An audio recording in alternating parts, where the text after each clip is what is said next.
Hello guys, আসসালামু আলাইকুম। আশা করছি আপনারা সকলে অনেক ভালো আছেন। আজ আমার প্রথম ভিডিও।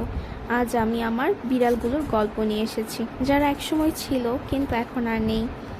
এই যে ছবিতে দেখতে পাচ্ছেন, ও হচ্ছে আমার প্রথম বিড়াল লিও। ও মাত্র 3 মাস বয়সে আমার নানু বাড়ি থেকে আমি ওকে নিয়ে আসি। যে বিড়ালটা ছিল আমার অনেক আদরের, সে আমার কলেজার টুকরাই ছিল বলতে পারেন। সে একসাথে একই বালিশে মাথা দিয়ে আমার সাথে ঘুমাইতো।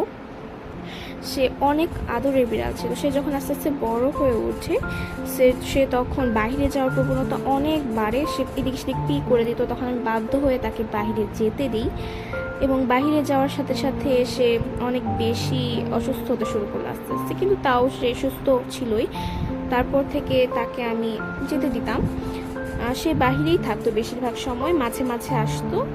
সো এরকম করে একদিন হচ্ছে সে আসেই না ফুল দিন। এমনিতে সে বিকালবেলা আসা পড়তো প্রতিদিন, কিন্তু এখন এমনিতে আর আসেই নি সে।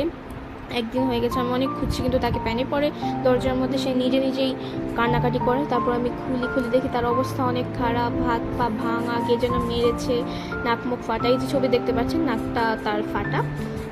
অনেক বেশি অসুস্থ ছিল তখন। তারপর 3 দিন বাহিরেই যায়নি, তারপর আবার যাওয়া শুরু করে। তারপরে ওই যে বললাম, একটা কুফা লেগে গেছিলো। তারপরে একটা লোক, না হলে কেউ একজন তাকে একদম মানে আবারও মারে আরেকদিন। তারপর আমি আর তাকে যেতে দিতাম না, কিন্তু সে তারপরে জোর করে চলে যেত। তারপরে সে যায় বাইরে, প্রতিদিনই যেত। তা এমনভাবে তার অবস্থা কাটছিল। তারপরে এরকম একদিন হলো, সে আসেই না। 1 2 3 4 5 6 10 দিন হয়ে গেছে সে আসে না। আমি অনেক খুঁজছি, এলাকায় অনেক কান্নাকাটি করছি।